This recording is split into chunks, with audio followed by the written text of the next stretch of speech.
Assalamualaikum warahmatullahi wabarakatuh. Kembali lagi bertemu dengan saya. Dalam kesempatan ini kita akan melanjutkan video pembelajaran kita, yaitu terkait dengan uji lanjut. Jadi kemarin kita telah membahas bagaimana kita menganalisis suatu ragam. Apakah dari penelitian kita itu ada suatu keragaman perbedaan antar perlakuan. Nah, itu kita analisis secara ANOVA atau analysis of variance. Setelah kita mengetahui ternyata ada suatu pengaruh dari pelakuan kita, kemudian kita ingin mengetahui kira-kira pelakuan mana yang memiliki tingkat efektivitas terbaik atau memiliki secara statistik itu lebih baik dibandingkan pelakuan atau taraf lainnya. Nah, dalam kesempatan ini kita akan membahas bagaimana melakukan atau mendeteksi secara statistik perbedaan-perbedaan antar taraf dalam pelakuan. Baik, kita masuk ke dalam software STAR terlebih dahulu seperti biasanya. Nah, jangan lupa dalam kesempatan ini adik-adik sekalian harus mengikuti setiap langkah-langkah yang ada pada STAR ini, pada konsep pembahasan di video ini. Seharusnya dengan ada video ini akan membantu teman-teman dalam mengeksplor terkait dengan penggunaan STAR dan lebih memahami terkait dengan rancangan percobaan. Baik, kita langsung saja ke dalam software STAR. Oke. Nah, di sini kita akan menggunakan data sebelumnya, yaitu data misalnya tentang RAL. Jadi saya analisis terlebih dahulu RAL sekaligus melakukan flashback ini atau RKLT. Flashback, analyze, kemudian analysis of variance, kemudian LCBD, dan habis itu kita drag dari formulanya, dari dari kolomnya, kolom kolom perintah yang ada pada STAR ini. Kemudian kadar gula sebagai variabel utamanya, dan kita add, dan kemudian ulangan kita ke dalam blok, dan genotipe kita masuk ke dalam treatment. Dan jangan lupa ini kita change perang, dan kemudian oke. Nah, inilah tampilan yang telah kita dapat. Nah, ketika kita ingin melakukan uji lanjut, pastikan bahwa pelakuan yang kita tuju itu signifikan atau nyata. Nah, kalau misalnya pelakuan ini nyata, maka baru kita melakukan uji lanjut. Bagaimana caranya? Kita kembali lagi ke data sebelumnya, data yang kita lakukan analisis. Jadi di sini kita kembali ke data tunggal RKLT dan diberikan suatu perintah lagi, jadi kolom perintah lagi. Nah, di sini awalnya itu tidak ada suatu perintah kontras dan post hoc. Nah, namun ketika ada signifikan dan kemudian kita setelah muncul hasilnya dan kita diberikan pilihan, terbuka pilihan post hoc, artinya analisis lanjut dari ANOVA ini. Kita klik post hoc. Nah, di sini STAR akan mengidentifikasikan bahwa kadar gula yang signifikan itu dapat dilanjutkan dengan post hoc test. Di sini ada beberapa pilihan. Ada BNT, beda nyata jujur, atau dalam bahasa Inggrisnya disebut dengan LSD, least significant difference. Dan kemudian ada juga disebut dengan 2K test atau BNJ, beda nyata jujur, atau disebut dengan 2K Hana significant difference, HSD. Dan kemudian kita mengetahui DMRT dan kan multiple range test. Dan di sini ada beberapa tambahan seperti student Newman Cowles, itu sama seperti DMRT dan skiff test. Ya, di sini paling umum adalah 3 ini, LSD, DMRT, dan HSD. Kita klik saja, klik ketiganya, dan kemudian oke. Nah, setelah post hoc kita sudah set, maka kita klik OK.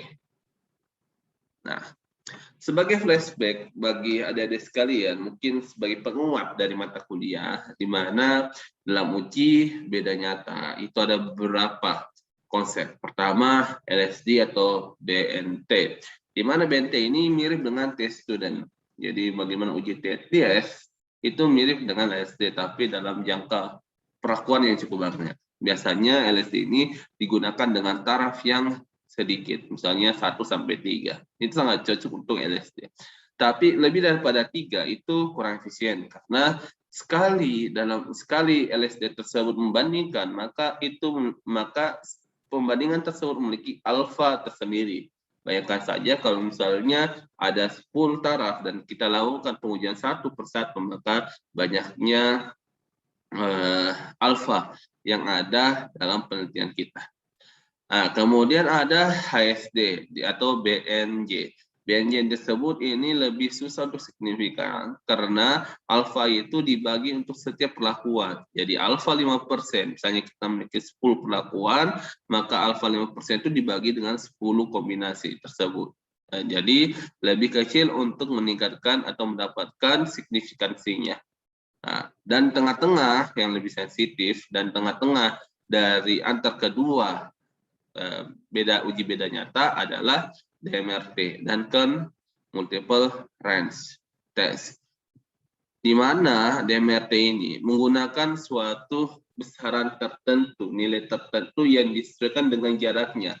Ya, ketika kita tes dari satu variabel ke variabel kedua, itu memiliki nilai tersendiri, nilai kritikal tersendiri bila kita bandingkan antara variabel satu dengan variabel yang ketiga. Begitu dengan variabel satu dengan variabel keempat. Jadi setiap perbandingan tersebut itu berdasarkan dari jaraknya.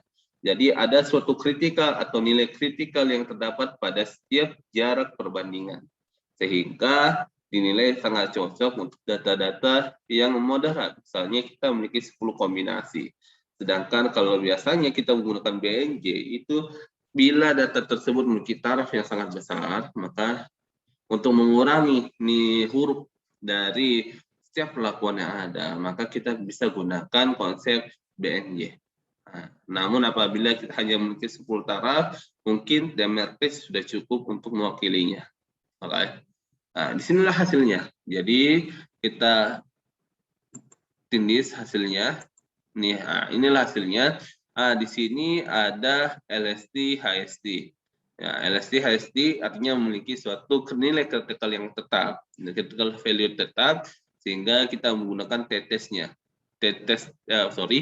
statistiknya. Kita bisa melihat bahwa nilai HSD itu memiliki nilai yang cukup tinggi dibandingkan LSD, ya, dari tes statistiknya. Nah, di sini kita bisa melihat perbedaan HSD dan LSD.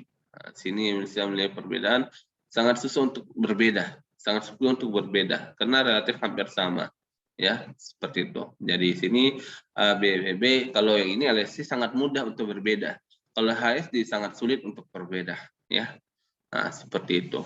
Nah, ini sangat mudah untuk berbeda. Nah, di sini kita lihat bahwasanya A dan B itu sebenarnya sama dengan ini, tapi ini bisa sama LSD. Karena LSD itu nilai jaraknya 0,9, HSD nilai jaraknya 1,4. Jadi sangat sulit untuk signifikan.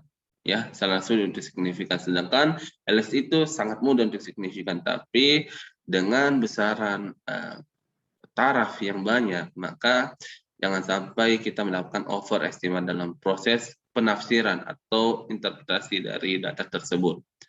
Kemudian di sini kita lihat DMRT, di mana DMRT ini memiliki suatu scale atau suatu jarak tertentu, nilai tes tertentu. Ketika kita membandingkan satu dengan variabel satu atau variabel terbaik dengan variabel kedua terbaik, itu kita mendapatkan nilai tes statistik sebesar 0,9.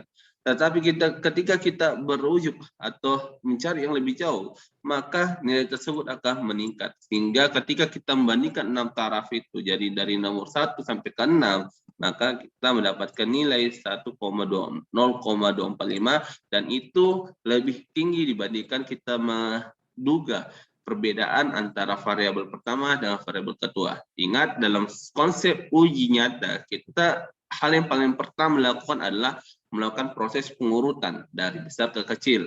Kemudian kita melakukan tes terkait dengan perbedaan uji nyata dari antar setiap taraf.